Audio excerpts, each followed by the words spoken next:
Live from our 7 Tasmania studios, your nightly news with Louise Huber begins now. Good evening. Tasmanian students will begin term 1 of school next month as planned, following today's National Cabinet meeting. Former teachers will be brought out of retirement and masks will be mandatory for high school students as part of the changes. But some wary parents are looking at homeschool as a more viable option. The return of school in less than 3 weeks isn't music to the ears of Kylie Harris. Her family moved from Melbourne 3 months ago to escape the grips of COVID, but with the virus now active in Tasmania, sending her 5-year-old son Gabriel to school as planned is looking less and less likely, and Kylie is now considering homeschooling as an option. Being a parent is already a really difficult job. You just don't need that extra anxiety of, is it safe to send my children to school? Especially when that's something that's really important for your family and for your community connection. The opposition leader has accused the government of delaying the release of information parents have been desperately seeking. Government here in Tasmania has had the luxury of time to get the plan right.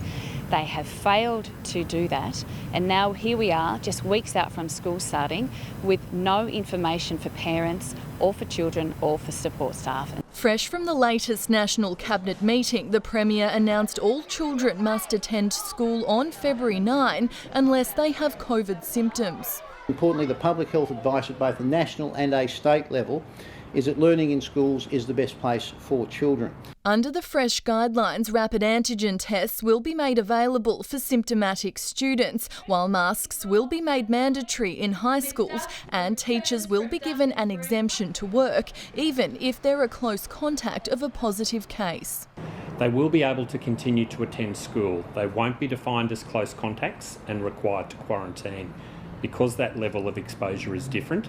With just over 4,500 students left to have their first COVID vaccine, health officials are urging parents to book their children in now as the best form of protection from the virus. Ainsley Kosh, 7 Tasmania News. Another patient at the Mersey Regional Hospital has tested positive to the virus overnight, bringing the total to 9 patients and 2 staff members, with 1 moved into intensive care at the Launceston General Hospital. All patients on the medical ward have now received rapid antigen tests, along with 150 staff who have worked in the area. And our outbreak management team is continuing to manage the outbreak response. The hospital has been escalated to level 3 as authorities search for the source of the outbreak. A woman accused of stealing money from Cricket Tasmania and the Hobart Hurricanes in 2017 has again fronted court. 48-year-old Renee Ferguson appeared in the Hobart Magistrates Court via phone this morning. Her lawyer Greg Barnes telling the court she couldn't attend in person due to contracting COVID-like symptoms at her home in Victoria.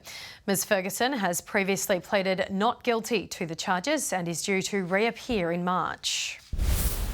A 23-year-old man accused of shooting dead a 32-year-old man in Bridgewater earlier this week has faced court. The man appeared in the Hobart Magistrates Court earlier today, charged with murder. He was arrested late on Tuesday night following a police manhunt lasting several hours. E-scooter company Beam has launched an education campaign in the state following a number of incidents where riders have been caught doing the wrong thing. As part of the Digital Ride Kind campaign, 10 safety ambassadors will be deployed in both Hobart and Launceston to patrol high traffic areas and promote safe riding, including the use of helmets. A half beam mode will also be introduced for new riders with reduced acceleration capability, as well as a 3-strikes policy. Neuron, who is the other operator of e-scooters in Tasmania, also has safety ambassadors patrolling streets on Friday and Saturday nights. Tasmania's newest mental health support centre will swing open its door from Monday in Launceston. The $10.5 million facility is one of 8 head-to-health centres around the country, with 1 in each state and territory.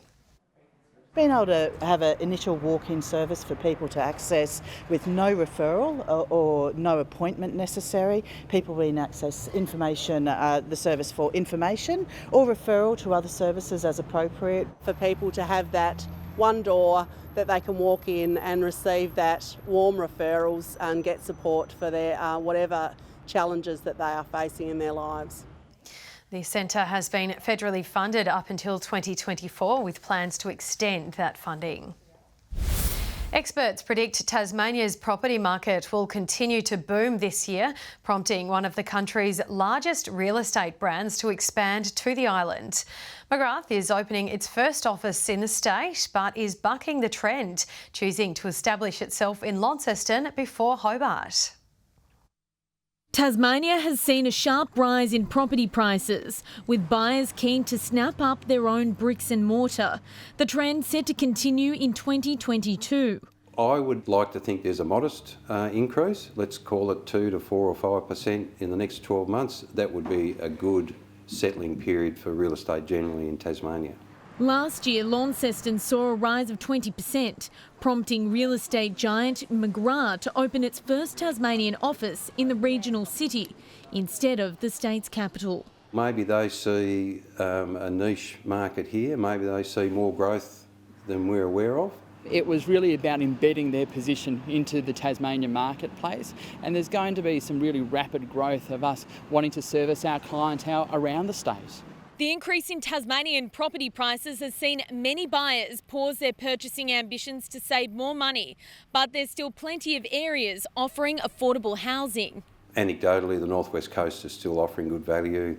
I'm hearing stories that you can still buy under 200 on the West Coast. And good news for those in the market. You'll mainly be competing with locals, not mainlanders. So whilst the data said mainland buyers, it was actually a large proportion was returning home who had once left and now saw Tasmania as a place they wanted to return to.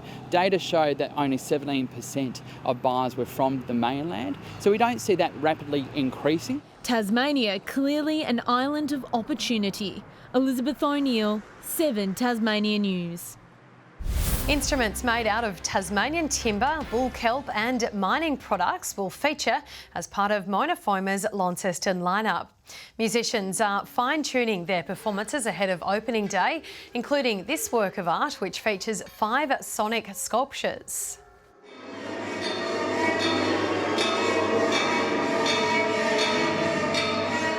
The project is looking at the wave of colonisation that swept around the world and thinking about the major destruction that's caused. Around 20 carefully crafted instruments using a range of local materials will also be on display in a separate exhibition called Organology.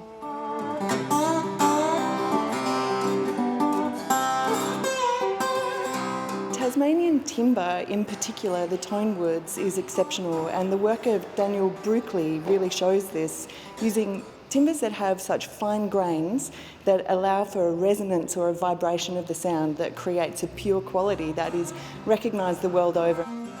Launceston's leg of Mona Foma kicks off tomorrow. A 30-foot boat has set sail for the first time after being restored from derelict conditions. A Launceston man spent 3 years perfecting the vessel after seeing its potential while in Geeveston. From rotted wood and broken pieces, now in pristine condition and ready to enter the water. It was atrocious. Basically, by the time we got rid of all the rot, the entire deck, half the transom, all the deck beams, everything had to be replaced. A labour of love that took Russ Jackson 3 years to restore. The boat's name is one of the things that drew Russ to it, paying homage to one of his favourite books. This boat's called An Old Captivity, which is one of my favourite Neville Shute stories. And it turns out the people that built this boat originally were Neville Shute fans as well. And we were talking about it to my dentist one day, and the dental nurse said, "That's my grandfather you're talking about." So it was a pretty small world. Russ hasn't ruled out restoring another boat, but first he's keen to celebrate finishing this one. She's ready to set sail to one of his favourite places. The Rosevier's pub, I reckon. Should be about where we might go for a beer after this. Certainly time for a sail aberration. Elizabeth O'Neill, 7 Tasmania News. Tasmania's top drop status has gone down the drain this year, with the New South Wales North Coast town taking out the national title for best water. While Casino may have been crowned champions, our state still has a lot to be proud of after years of water woes. Tasked with determining the tastiest tap water, judges sipped a selection from around the country. Guest judge, former Australian cricketer George Bailey, was thrown into the deep end. I've got no idea how I've ended up here, but I guess playing a little bit of sport, we do drink a lot of water, and it's very, very important to our hydration, particularly playing cricket in some of the hotter places in the world. So had access to a lot of different standards and levels of water. Casino, a town in northern New South Wales, took out the top drop, with Tasmania coming in at 4th place. There was taste and mouthfeel, and it was like, I thought we were wine tasting there for a little bit, looking at some of the fancier things, but I think with tap water it's a lot of things it doesn't have, so looking for it not having too much of a chemical taste or metallic taste, and that New South Wales water just tasted like beautiful tap water.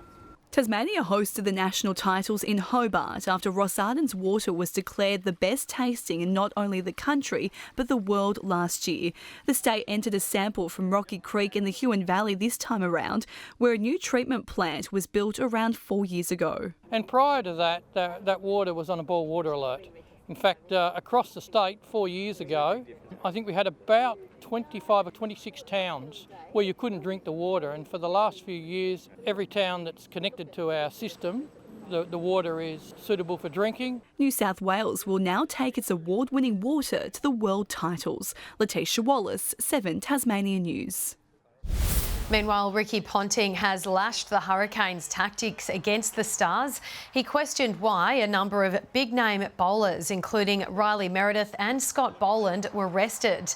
But Canes captain Matthew Wade has defended the decision to keep them fresh for the finals. That's the risk that we took, not playing our frontline bowlers. So we're pretty confident that we made the right decision by leaving those guys out. We'll have them all firing for Friday, and it's exciting. The Hurricanes will take on the Adelaide Strikers in an elimination final tomorrow night.